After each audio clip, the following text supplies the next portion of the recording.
This is the Real Estate Power Play Podcast, getting you the information that you need to be a successful real estate investor. Hosted by Mark Monroe, Ronnie Walker, Gabe Rodarte, and me, Marty Grizzanti. Combined, we've done thousands of real estate transactions. So get ready for real stories and true case studies on finding deals, growing portfolios, and making money.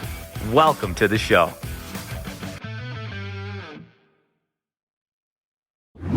Good morning, everyone. Welcome to the Real Estate Power Play. Today, we got Mark, we got Marty Grizzanti, and we're going to be going over analyzing different types of real estate deals, okay? So as you're practicing investing, right, as you're out there looking at deals, there's different types of deals we run across, and they're all analyzed just a little bit differently. And so that's what we want to talk about today. How, when you get a deal across the table, how do we analyze it? What does that look like? And how we decide what we want to buy or we want to jump into when we're doing this business. So, Mark, Marty, how you guys doing this morning? So far, so good, buddy. Good to see you, Mark. Mark's on mute. Ronnie, Yeah. I am amped up for this because I'm not very good. Well, same with Mark. I don't really know lease options very well in regards to how to analyze a deal. So I've been looking forward to this one, guys. So let's rock and roll. How's Mark doing though? Awesome. I'm doing wonderful, doing great. Thank you very much. Getting back into the swing of things, new year. Actually, I got my goal set that we discussed a couple of weeks ago in one of the podcasts, and just moving forward with everything. So I'm having some internet issues, so hopefully you guys can hear me today. I keep seeing my internet going up and down, so let's just roll with it, and excited. So I guess we'll just jump into it then. Ronnie, I think what we'll do is we'll pick it up. We want to analyze, guys. This is going to be super exciting to hear Mark talk about lease options and then Marty jump into rentals. And I'm going to talk a little bit more about wholesale deals. So I guess to kick us off, why don't we do kind of an introduction on like your lease option portfolio, Mark? We'll start with you, and Marty, kind of what you're doing on the rental side, and sub two and owner financing and picking up those properties. And then let's dive into some questions and what that looks like. So, Mark, do you want to give kind of a brief update of your history with lease options? Lease options actually was one of my first strategies when I got into real estate many years ago. I started out back in 1995 in the real estate banking world. As you guys know, I ended up having a mortgage company up in Washington, D.C. area. We blew that up to about 107 loan officers. So during that time period, I networking with investors coming in, and then I also picked up the book way back then. Wendy Patton, she's like the queen of lease options. So I kind of read that book back in the day. So how I fell into lease options was, I was in DC, came to Florida, sold that my portion off to my business partners, came down here, and just wanted to kind of just get into real estate investing. Kind of was like at that time a little bit semi-retired after selling that business off. So an example, I became a mortgage broker, and back then the interest rates were in like 7.5%, and the housing market wasn't moving. Houses were sitting anywhere between 6 to 8 months. So a lot of times these sellers needed to sell the property. And a prime example, I had one that went under contract that built a brand new home, and the home was being finished, but they had to sell their primary residence to be able to move into their construction loan, and they were ready to lose a deposit. So I go to the seller, this is what I'll do. I'll go ahead and refinance your primary residence, because they needed the cash to go to the other property. I said, this is what I'll do. I'll go ahead and refinance your primary residence. We did like a 85% loan to value. They took the capital, and then they went and purchased the other home. So I said, okay. And then what I did is I did a 2-year ARM. They're not very popular nowadays, but back then it brought the interest rate down by 2%. So instead of like 7.5%, I got it down to like 5.5%. So I made money off that refinance. And then I'd go to the seller, oh, by the way, your new property, I want to do that loan. So I made money off of that. And then I went and did a lease option to my tenant buyer, and I got an option consideration fee down, and that was like another $5,000. So each area I was making roughly, and then you make your spread. So that's how I got into doing lease options back in the day. Dude, that is amazing, guys. Talk about just being creative, right? Like being able to jump in and say, okay, how can we get them to a refinance, the option money up front, being able to cash flow during the period. So from then to today, Mark, roughly how many deals have you partnered with other people on? Have you done roughly how many have you done, and God, I've done so many over the years, but mainly the last few years, I've been really focusing a lot more on it. When the market's really, really hot, the lease option does slow down a little bit, but there's still motivated sellers there doing lease options. And I like lease options where, like, when you get into the wholesaling, Ronnie, if they, a lot of time, lease options are good for your retail seller or your tired landlord that likes that passive income coming in. So, and I do lease options are done a couple different ways. You can purchase a property, owner financing, seller to whatever, take it down, and then put a tenant buyer in there. Or you can do what's called a sandwich lease option. And I've done a lot of those where I go under contract with me and a seller, allowing me to sublet it to a tenant buyer. But then I kind of go into it like I'll take care of the maintenance repairs up to like $3,000, but then I just pass that down to my tenant buyer. So whatever the market rent is, say the market rent is like, say, $2,000, I'll negotiate it with my seller to try to get the market rent down to, like, I don't know, like, 1,700, 1,800, like that. And I'm saying, hey, I'm going to take care of all the maintenance repairs, so that's why my rent's lower. And then what I do is my tenant buyer, I usually go $100 to $200 over market value because they're going to be rented. So then I'm creating that monthly spread of positive income coming in, or passive income coming in.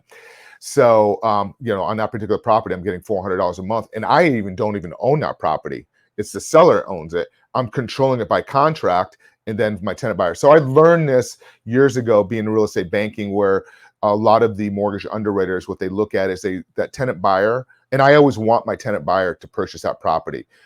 They look at the payment history in that property for like the last 2 to 3 years.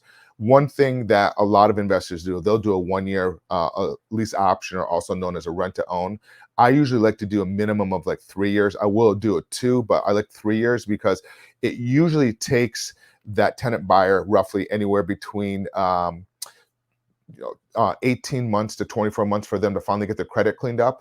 And I like to have a little grace period just in case something happens as a hiccup. It gives them more time to purchase that property. So that's normally what I do on a 3-year and on a 3-year lease option. And it's a whole different type of tenant. These people are, they take care of the property. I have one where they put a patio in. I had actually my primary residence where I live now, I actually did a lease option on it. I did it back in 2010. I did it, we kept renewing it, and my rent was so low, I just kept taking a market and putting in other assets. But then what happened was, I never bothered the seller. Like, hey, like one time the freezer motor went, I took care of it myself, and we just kept renewing it. And then in 2015, he came down with stage 4. So I'm like, okay, I better close on it before the children get involved. And when I closed on it, I had $47,000 of equity because I locked into the price way back in 2010, so it went up. So that's kind of the other reason. So I controlled it, and that's why I love these lease options. You can control everything by contract without taking ownership. And the other thing I just want to mention real quick about lease options, if I'm doing a seller financing deal or taking over subject to, or mainly seller financing, and if I'm buying it at close to today's market value, and they're willing to carry it, but they want like a balloon, like a 5-year balloon. If they want me to pay it off like a certain time period, before 5 years, I will not do seller financing. I will go into a lease option instead. The reason why is because a lease option is you technically don't have to buy it. You can give that property back to the seller. So if the market shifts and goes the other direction, here you go, Mr. Seller, take the property back. So that's why if I'm doing a seller financing, if they want their money paid off within 5 years and there's not much equity, I'll do a lease option. So I have that security blanket. So I don't have to come to the table with money if the market shifts. That's so good, man. That's so good. Guys, Mark is the freaking man when it comes to lease options and being creative. If you guys need to go back and listen, there was a lot of information and just strategy in that. Absolutely. Just strategy in what he said about analyzing and looking at, because lease option it's an exit strategy, but it's also a purchase strategy. And he talked about both and how to look at that and how do you get money up front in a deal, right? From a wholesale, a lot of us want money now, right? How do you get money over time? And then how do you get money at the end of the property and kind of what that looks like? So again, today we're talking about analyzing these deals and looking at it. Marty, give me kind of the history of where you're at, or if you want to speak to anything he said, but kind of, catch us up to speed on where you're at. No, and I thought that was really cool. I think, Mark, you have a very interesting experience with that because you also bought your property using lease option. I think that's really neat. I didn't know that about you, buddy. I think that's awesome. I think for investors who might be a little bit jaded by the current market, who are like, oh, I don't want to spend this amount of money to buy a property. What a great way to get into your actual primary residence through a lease option. I think that's unbelievable. I think I'm going to need to go back and re-listen to that. But yeah, Marty Grizzanti, of course, here, guys. And, we own and manage and partner on over 100 units in Rochester and Syracuse. And, one of our main core strategies and how we started was through rentals, right? And a lot of it was through the BRRRR strategy. So for those who don't know the BRRRR strategy, it's just you buy it. You will then, after you buy it, you will repair it. You will then put a renter in there, and then you will refinance it, and then you will repeat. And a lot of that was through using hard money, private money. I will say this. I think it's the best way to start, in my opinion, is through buying rentals. And why I say that is because you're going to learn all of the aspects of real estate investing. So number one, you have to find a deal. For this to work, you have to find a deal. So you're going to learn how to source deals and analyze deals. The second thing is you need to learn how to raise money. We don't have the cash to buy properties all cash, right? And we don't ever want to use our cash. We like the power of OPM, which is other people's money. So you learn how to raise money. You learn that aspect of the business. You also learn how to get in and start analyzing what things cost with, like, as using a contractor, figure out what stuff is going to cost for repairs, hiring and firing contractors, all so important. And the other part that is management of the tenant. These are all things you can hand off, guys, at some point. But I think in the beginning, you really become a lot stronger as an investor if you have your hand on the pulse, so to speak, on the entire transaction from start to finish, and then through even the refinance, because then you get relationships with banks, right? So I think it's the best personally, because then you can do all the other ones just as effective or just even better. But yeah, one of the things that we look at when we're analyzing deals, that's what we're here today, the guys, is talk about analyzing deals, is there's a couple things. And anybody who wants my breakdown of what I look at when I put in a deal, just shoot me a DM, go to my link tree, whatever. Maybe we could put it in the show notes, what have you. But I'd be happy to go through that with you guys and show you what I look at when I'm analyzing a deal, whether it's seller finance or through as a BRRRR. Ronnie, what do you think we should talk about? Do you want me to talk about how I look at what I look at for BRRRR, or what I look at for seller finance? Yeah, so I think that's good because, one, just your experience in that BRRRR method and being able to pick that out is so, especially starting there, right? Like most of the time people will go to the BRRRR method after they've built up cash in the business, but you didn't start that way. You were successful in a previous career and started buying properties and learning real estate as a wealth building option, if I'm correct, right? 100%. And then you kind of you transition, was like, yo, I need to go into this full time. So I love that. So from now, so you started that way, just like with Mark. Where are you at now?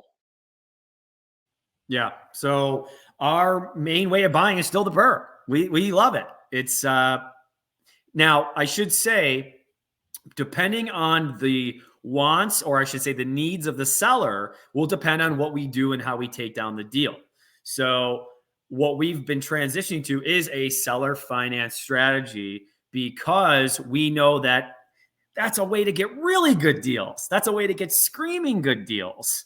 And now, because of the way the market is and just through the history of doing that, we're, like I said, we're a little jaded because now we know we can get a seller finance deal and we don't have to go about it the other way, right? So that's what we transition to. Again, it's going to depend on what the seller needs, right? So we can come at it as a cash buyer or for the seller and again, it's all about how you're selling the seller finance structure to a seller. In a lot of cases for us, it's a landlord, a tired landlord, an older landlord who wants to get out, but he still really wants him or he, she or him, whatever. They want to get that monthly check still, right? So it really is about how you're going to sell it. I'll give you guys a quick tidbit. If you're listening to this, or if you have been educated, or if you know people that are doing seller finance deals, you can use their stories. Like, listen, my partners and I, we do this all the time, right? We do these deals all the time. And I know when I worked with Ronnie Walker, and again, you might be able to name drop a landlord who has a maybe reputation in the community. So when you name drop them, they know them. Listen, when I worked with Ronnie Walker, Mark, this is what we did. I gave them a chunk down just to show that I was serious about buying the property. But Ronnie told me, he goes, Marty, I'm really into that monthly check. Now, Mark, is that something that's important to you? Right? So I'm going to ask questions. I'm going to figure out, but that's a key way of just saying, hey, we do this all the time. It's something my partners do all the time, even if you don't, but maybe it's your partners do all the time. It just builds that trust, it builds that credibility, and then you could always depend on that partner to help you kind of walk you through the deal. But that's kind of what we're working on now, guys. But do I want to go into, Ronnie, exactly what I look at? Yeah, let's transition. So when you're looking at that, so that's where Marty is today, right? Like where he's doing, what he's building. So a deal comes across your table. Where's your starting point? What do you look at? How do you determine that it's a deal for you? What direction, and basically putting it in the pipe for either a BRRRR or holding it long term. Sure. So really quick, two things I want to know is what's it renting for right now? What I think it could rent for, and the other thing is, I'm looking at taxes. In New York State, we're looking at taxes. So, those are the big things I want to know, because what we like is we like to figure out the cash on cash return when we're buying something. Okay. Obviously when we're using other people's money, a lot of times that cash on cash is going to be infinite because it's not any of our cash. But let's say if we're doing our own cash. So let me give you guys a little bit. What is cash on cash, right? Well, cash on cash, it just measures the cash flow, right? So we have to kind of understand that first. And cash flow is what's really left over after you collect the rent and pay all of your, property bills, and that's including your mortgage. But it's also, what we want to look at is what that's going to tell us in regards to after a year of investing, right? So again, cash on cash return is really just equals your go ahead. So Marty, yeah. So we got a question here, and I think it ties in right where you're at. So it was asked: is OPM, other people's money, a strategy for down payments or seller financing? And kind of with what you're talking about when you're analyzing the rents, how does using other people's money affect cash on cash, right? Affect your cash on cash return in, say, year one, right? What does that look like? Can you unpack that for us and for our viewer? Sure. So yeah, you can certainly use other people's money for that down payment on a seller finance deal. Absolutely. So that kind of looks like if we were to do like with a mortgage, right? So let's say we have a duplex or whatever, a single family house for a price of $200,000. So I guess write this down. But if we just make a down payment of $40,000 down, right, and then you get a mortgage of $160,000, and let's say, because if you're following the 5-5-5 rule, you want to get it for 5% or lower for interest, so 4.5 interest rate.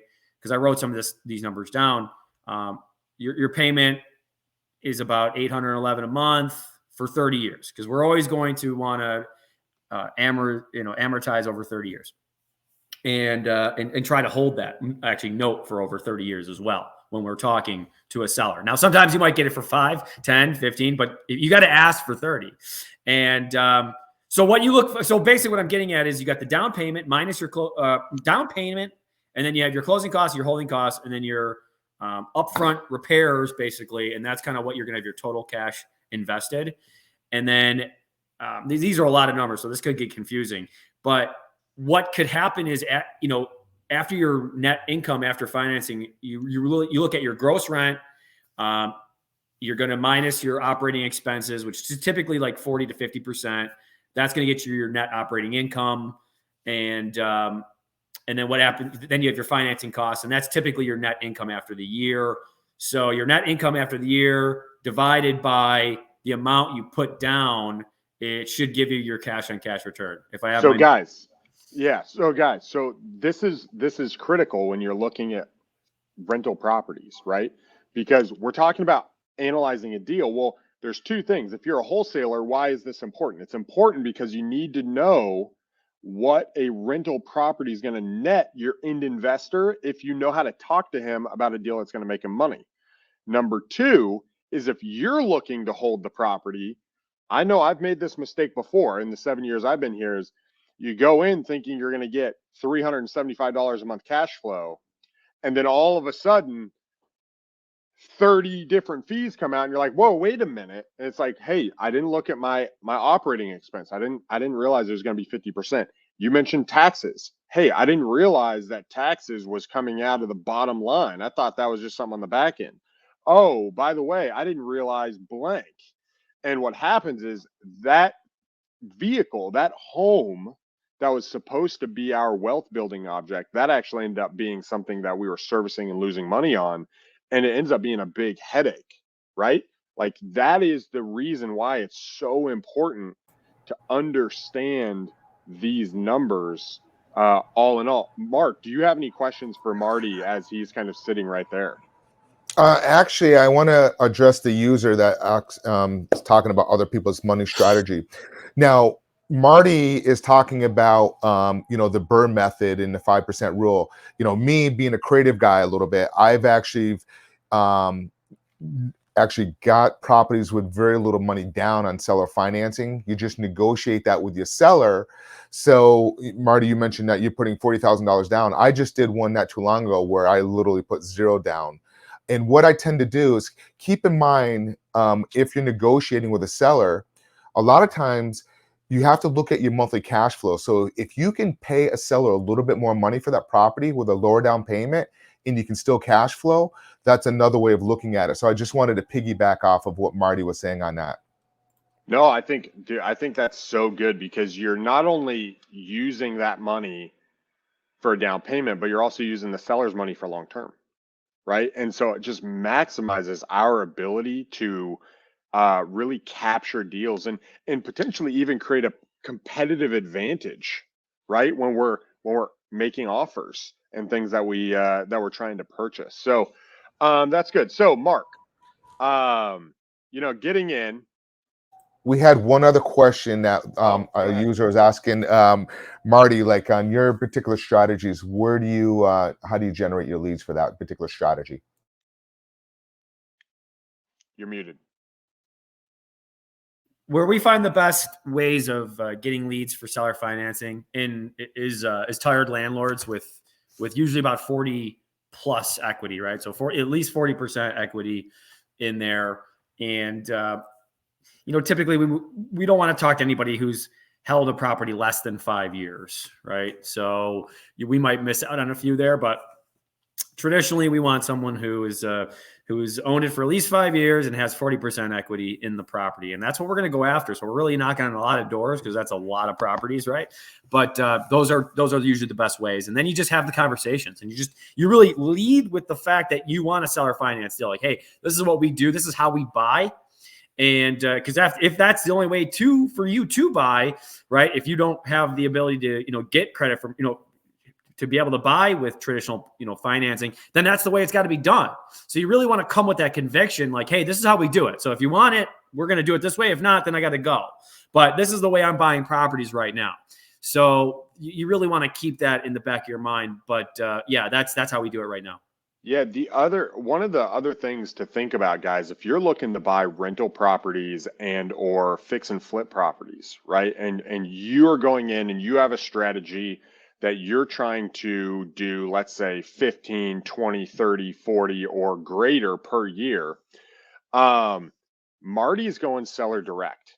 And seller direct, you're going to get the deepest discounted deals because you're dealing directly with the seller. However, one thing to remember is that if you're going direct to seller, you also have a marketing expense.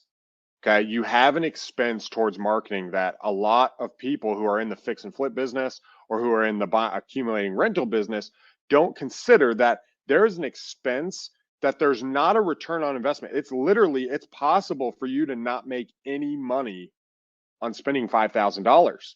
And so if you are simply here, guys, and you're trying to figure out, hey, I don't necessarily want to create this massive real estate business, but I do want to do 10 properties this year. I do want to do 5 properties this year. I do want to do, a little properties and start building wealth. One of the best ways to do that is connect in your local groups, create some relationships with wholesalers, right? Because wholesalers are in the business of doing volume. They're in the business of finding properties for those who are looking for rentals, those who are looking for fix and flip properties. And then you can literally explain your criteria to them. Hey, this is what I'm looking for as a buyer, and this is what I'm willing to buy. And if you have 3, 5, 10 wholesalers that are looking for properties for you, and you have the cash to buy, you have other people's money, you have the banking, it's a win-win. You don't have to spend the marketing up front. You don't have to worry about the negotiating with the sellers. You don't have to hit the phones for 2, 3, 4 hours a day, right? You don't have all of that energy and cost. But what you do is you have a relationship of a guy who's out there in your local market finding those deals. And guys, for wholesalers, for us, right? Because I'm a wholesaler. I wholesale all around the country. For us, it's understanding what is a Marty looking for, right? If I market in Rochester, New York, right, where Marty's buying deals. By the way, if you guys are in Rochester, you guys need to reach out to Marty because he will buy your deals, right? If you're a wholesaler, you guys need to work with him. But if I'm in Rochester and I'm connected with Marty, excuse me, then what I'm going to do is I'm going to sit down with Marty and I'm going to say, hey, Marty, what are you looking for, bro? What are you looking for? Like, what do you really want? Tell me, what does it look like? What are the areas? What's the price point? What do you want? And then I am then going to do that with a whole bunch of other dudes too. And then I'm going to go out and start finding properties, right? And when I find properties, Marty, if he believes in me, is going to be like, yo, Ronnie, what do you got? Hey, man, what do you got right now? Hey, man, what do you got? Like, what's going on? What deals do you have? And then if I'm also looking for properties, I can start saying that back to other people. But then that you start building a relationship and you can flip it out to them. Same thing with guys like Mark. Mark is in the creative game, right? Mark is, I'm getting ready to go into asking you how you're going to analyze these deals. But as a wholesaler, if I know what Mark is looking for, I can then negotiate with the seller and I can call Mark and I can say, hey, Mark, I got this deal over here. It's a lease option. It's blah, blah, blah. 1, 2, 3, 4, 5. And then Mark knows that I understand the strategy and Mark is more willing to partner with me because Mark does a good amount of deals. But also, guys, like if you don't know what you're doing, we'll walk you through it. But there's only so much time where you got to learn the strategy. So that way, when you bring Mark a deal, you say, hey, here's the rents, here's the potential cash flow. Here's how much we can get on option fee. Here's how much rehab it needs. These are the details. Do you think this is a deal or not? And then Mark will reach out and say, hey, you know what? Let's partner on this deal. Let's JV together and work together. And then Mark might be your only guy who does creative financing. Well, you and Mark might do 4, 6, 7 deals, right? And depending on what the JV relationship looks like and what the dynamics are and who does what in the deal, you might build up cash flow in something of $2,000, $3,000, $4,000 a month through one relationship that could change your life. But this is why, as a wholesaler, it's so important to understand where your buyers are at and what they're looking for, because it's not just assignment fees. It's not just double closings, right? It's understanding, hey, these relationships can change my life with the amount of expertise and knowledge they bring to the table. Hey, I can get a piece. Hey, I can flip over here. Hey, while I'm flipping to Marty, hey man, do you mind if I shadow you so I can learn? So maybe I'll do 3 flips this year, right? Okay, I want to get a little bit better at this. Oh, I do 3 flips. I just did 3 properties that made me $45,000 on top of my wholesale business. So that's so good. So Mark, guys, again, we're talking about analyzing deals, right? We're talking about analyzing creative finance deals, wholesale deals, lease options, creative financing, and rent to own. So Mark, when you are getting into a lease option, when a investor comes to you and says, hey Mark, I've got a deal, and we'll just go with lease option, where do you start? What does that look like? Really, it goes right back what Marty was saying earlier, is really listening to the seller and finding out the seller needs. That's kind of what I look at. And then exact same thing. Then I start looking at what is the property value? What is the property worth? So that's kind of one of the things I look at is what's the seller, how much money they want for the property, what is the value? And then we look at the market rents. And then that's kind of where I start with from there. And then I find out if the seller's willing. And one of our questions that we ask the VA or when we're asking sellers is, would you be willing to rent your property from us for a few years and then we close on it? That allows me to know that they're opening to a lease option or seller financing, some type of creative terms. So that's one of the questions. If you're not asking that question, I highly, highly recommend putting that into your script. And that will let you, when you ask that question, then you know, do they need the cash immediately or are they willing to kind of wait for that property? And then a lot of times, a lot of these, like Marty was saying, tired landlords, they like that cash flow. So then I'll look at, how much, spread in that equity. Can I negotiate it down? As if that property is worth $250,000, how much can I get that property down underneath the value? Then I look at the market rents. What can my monthly spread be on it? And then lastly, I really look at the repairs. If I when lease options, you want pretty homes in pretty neighborhoods. You don't want to do a lot of putting money into a lease option because you don't own that property. If I'm going to be putting more than $10,000 into that property, I want to have my name on that title at that point.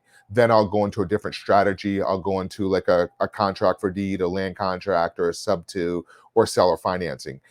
Lease options are really good for if you have very little money to get into real estate. It's a great place to start because a lot of times I've gotten into them with only 1 month's rent down. I've done many of those. Yep. Well, wait, and I'll explain. Hold on. Yep. So what you're telling me and you're telling us is that the properties that you're looking for on a lease option are the nicer properties. Guys, this is critical. Yes. This is key. And because how many times as a wholesaler, if you guys are out there wholesaling, someone says, oh, I just fully remodeled it, right? Or, hey, it's in great condition, right? And the first thing you're thinking is like that sinking feeling in your gut. You're like, oh gosh, they're not going to sell it to me at a discount, right? Your next question is, okay, that's perfect. Like we love pretty properties. Let me ask you, would you be willing to rent it to me, right? For a couple of years with the option to buy it. It's a amazing segue into seeing if it's a lease option deal.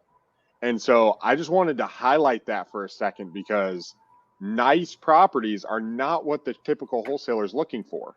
But on a lease option, it is, and it opens up a whole nother section of your marketing that you can tap into to make money on. Sorry, Mark, I didn't mean to cut you off. I just think that was really good to kind of pull out to those who are going to be wholesaling and working on the lease options. Yeah, perfect. Sorry about that. My team's going back and forth right now, and they keep sending messages, and I'm trying to do the podcast. I'm like, guys, pull me out of that. It keeps popping up on my screen. Sorry about that. So, anyways, so lease options. That is one of the strategies I make sure. I was actually talking to this one gentleman. He was new. In his first lease option, the property needed $30,000, and he came out of pocket putting $30,000 into somebody else's home that he does not own that property. I'm like, dude. So be careful on lease options. If you're going to be putting money into a property, you want to make sure that you're on title on that property, because and I've had a situation like this many, many years ago in the early, the first boom in 2003 and 4, I had a property where it was a $200,000 property. And I bought it from the seller for like, I think 190. I sold it to my tenant buyer for 230. Within 2 years, that property value jumped up to $78,000. The seller wanted to get out of that contract because the property went up so much. So you just want to make sure, like, your contracts are good. We actually ended up negotiating. The seller did end up getting a little bit more. The buyer was okay. Me as the investor, I actually just pretty much took it on the chin on that particular one. But you just want to make sure if you're not putting a lot of money into a property, so you don't have a problem with that. So keep that in mind. That's only happened very rare. Somebody else that we all know is doing one now, is a lease option, and she's put quite a bit of money into that property. And you don't want to put a lot of money into a lease option property. But I have one where the people buying the property, if it does need some work and some cosmetics, I have one right now that needs roughly about $10,000 worth of work. So what I did in that property, the tenant buyer doesn't have enough to put down for the option fee, anywhere between $10,000, $15,000, $20,000. I took a first month, last month security and like $500 option fee, and they're going to fix up the property the way you want over time. So kind of that's another option to do with the lease options. So mainly what I look at is I'm sorry. Go ahead. No, go ahead. That's really good. Okay. So mainly what I look at lease option is I look at, what am I locking that property up for? I don't like to really go more than what the market value is, because you're building your profit into that. So let's say it's $200,000. Okay. You're buying that property from a seller for $200,000. And then you want to look at your term. Normally I like to look at a 3-year term. What value is that property going to go up over 3 years? I'm going to try to shoot for $25,000, $30,000 on a back end spread. So then I'm going to sell it to my tenant buyer for $230,000 on the back end. Then my tenant buyer is going to put an option fee down. Normally I do anywhere between 2% to 5% of what the purchase price is. And then I usually also have them do first month, last month of security. So you're doing 2 different instruments. You're doing a lease agreement, first month, last month of security, and then you do an option fee that gives them the option to purchase that property with a sales contract for that $230,000. So you kind of having 2 different instruments that's going hand in hand. That's how that works. Good. So if anything happens and they stop paying, you just go to the court and say, all right, I want to evict the property, evict them out through the lease agreement. You don't want to go in with both contracts, because then it could be looked at as they may kick it out and go to like a foreclosure court. So keep that in mind when you do that. Okay.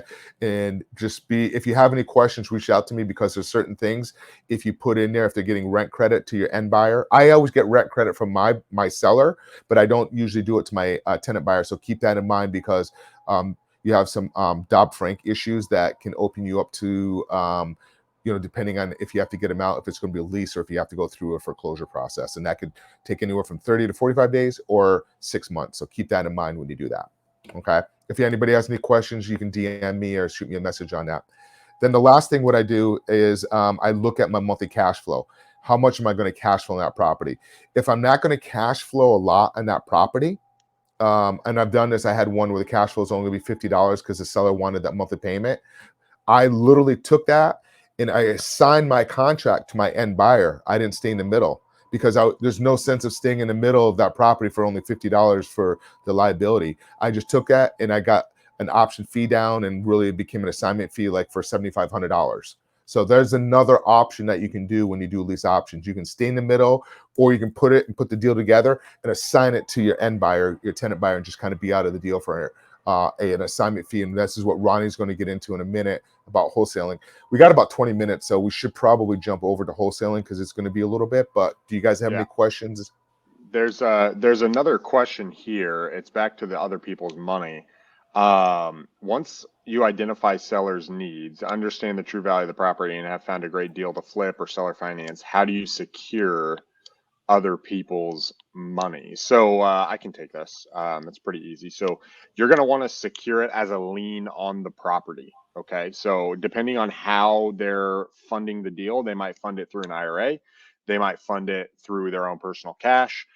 Depending on how they're funding it, you'll have to go through that process. However, you'll either put, depending on the type of state, you'll either put a mortgage or you'll put a note and deed of trust on the property.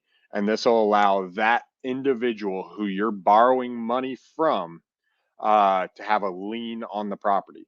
That lien can be in a number of positions. I'm going to recommend going and looking at that because I think that's outside the scope of the call. But what you're trying to do is secure their money using a mortgage on the property that you're buying. So that is probably a simple way of describing it. So as far as wholesaling goes, so again, we're talking about analyzing deals.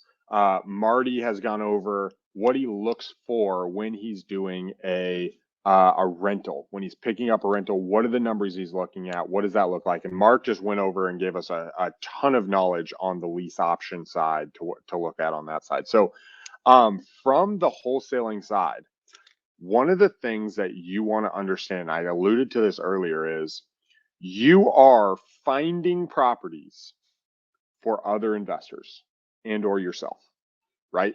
Because I buy my own properties. But as a wholesaler, you're simply finding the investment properties and then providing them to the investors. And so when you're analyzing deals, you could take a really simple formula and say, hey, I know my investors need 25% equity or 30% equity. So I need to get it under that so I can sell it to them. Okay. And that's good. That's important. However, if you understand exactly what Marty's criteria is, and he's my buyer, it is more important for me to understand what Marty wants, because I might send a 75-cent deal or a 70-cent deal to Marty, and he's like, nah, man, I'm not interested. I'm like, what the freaking heck? What do you mean you're not interested? This is a great property, right? Or I might get a property under contract via lease option and bring it to Mark, and he's like, nah, man, I'm good. And you're like, what? Why? Like, I don't understand. So what happens is if I know that Marty's looking for a certain cash on cash return, he's looking for a certain amount of cash flow, he has these expenses in the property, I might be able to pick up a deal that's 80 cents, but that has a higher rent that Marty would be interested in, when there's another deal over here that Marty's not interested in, whether it's a 2-1 or whatever. And so what it allows me to do is really understand my investors and what investors are buying at in the market. Now, there's other sides of wholesaling where you're looking at hedge funds, you're looking at big buyers.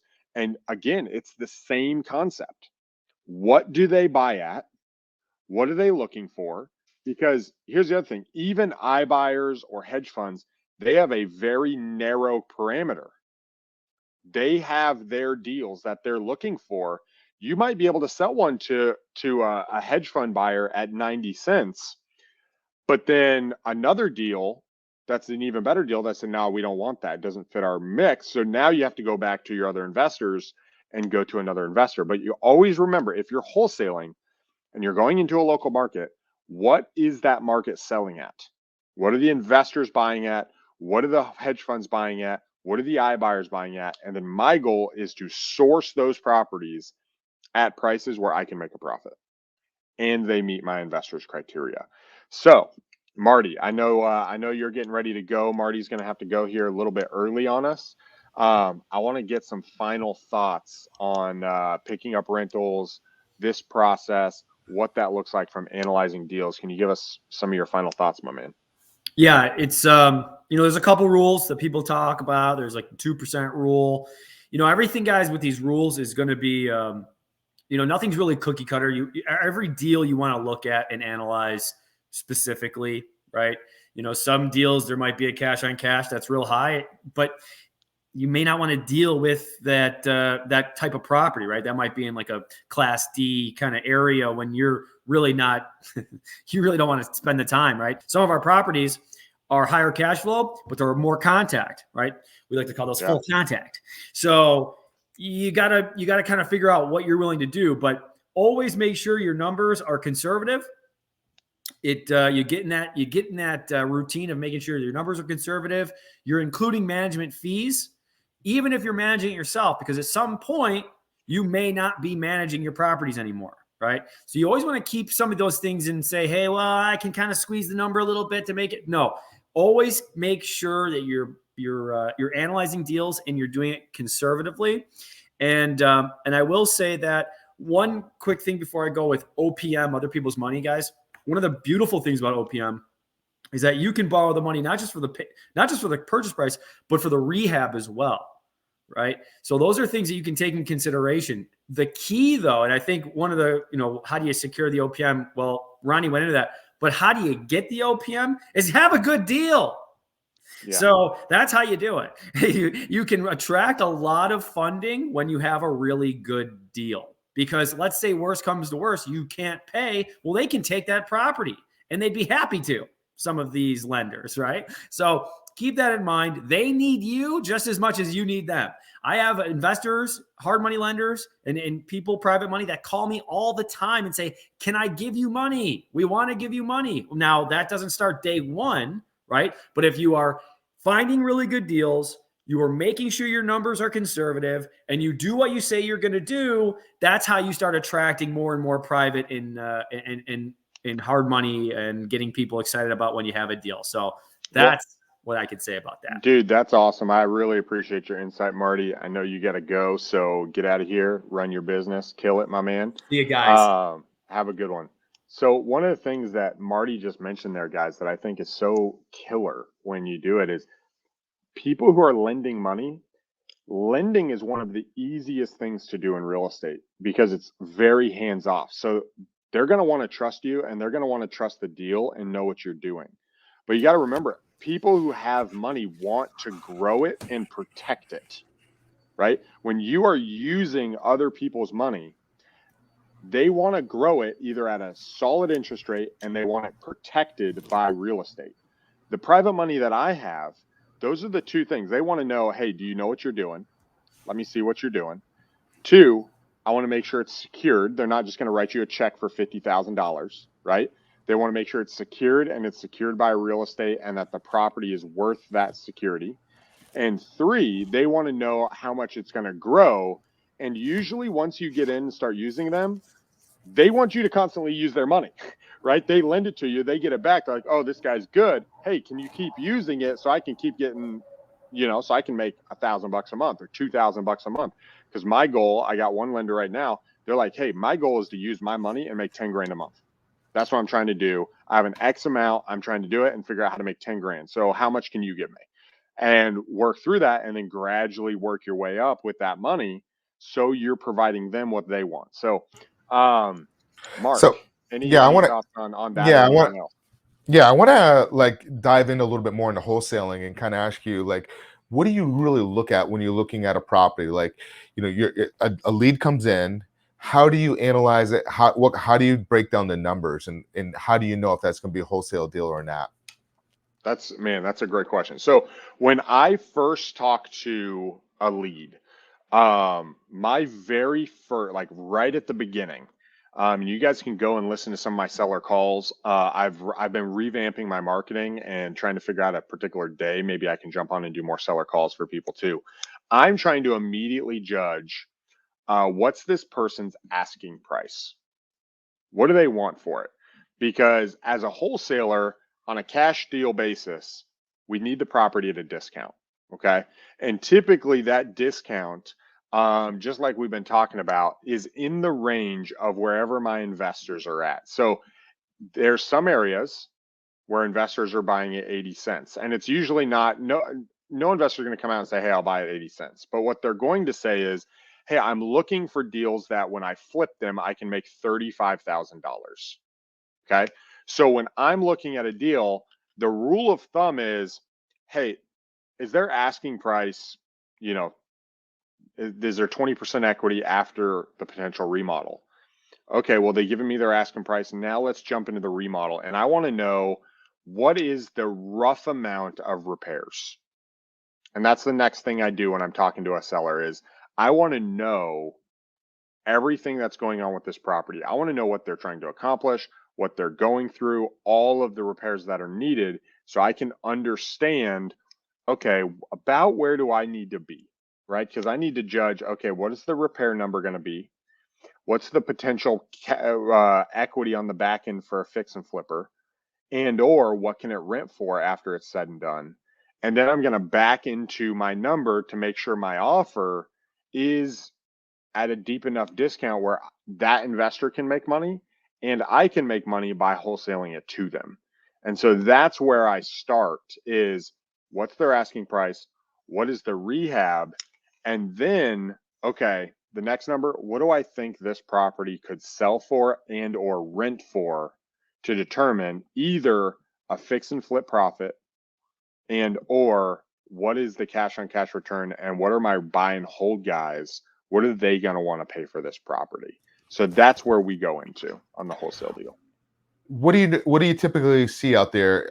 Actually, you're in the up in the Michigan market. So anybody out there listening, if you guys are wanting to team up with Ronnie on taking down a wholesale deal or even any other type of real estate transaction, definitely hit him up. But what do your guys look at, like your investors? Are they looking at 70% less the ARV? You know, jump into that. Yeah. So what I hear often that people want is they want to be between 70 and 75 cents. Okay. In the Michigan. In Dallas, it's different. Okay. Because we're also in the Dallas Fort Worth Metroplex. It's higher. But people want to be between 70 and 75, and they want between a 28 and a 35 net profit when it's done, right? Or greater on a deal if they're flipping the property. If they're holding it, there's actually quite a bit of out-of-state investors who are looking for turnkey properties. And on a turnkey property, typically what I'm seeing is them buying a lot of duplexes. And duplexes, people are looking for, 1.25 to 1.5 up to 2% of the rent rates on a turnkey duplex that they can come in and hold as a buy and hold. So real quick, just to kind of get into it again. So you're taking the 70% ARV, you're lessening the expense, and then you're putting your fee into that as well. That is correct. That is correct. Whatever the purchase amount is, you're doing the formula minus the repairs is going to get you essentially your buyer's price.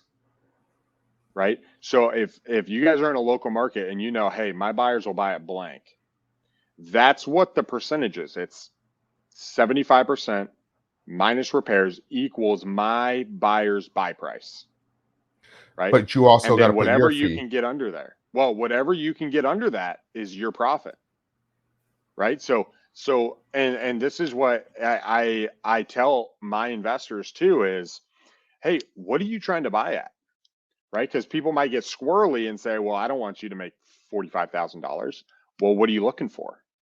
Right? What does it matter if I can go out to the market and I can find a property for a significant discount and I can meet your criteria?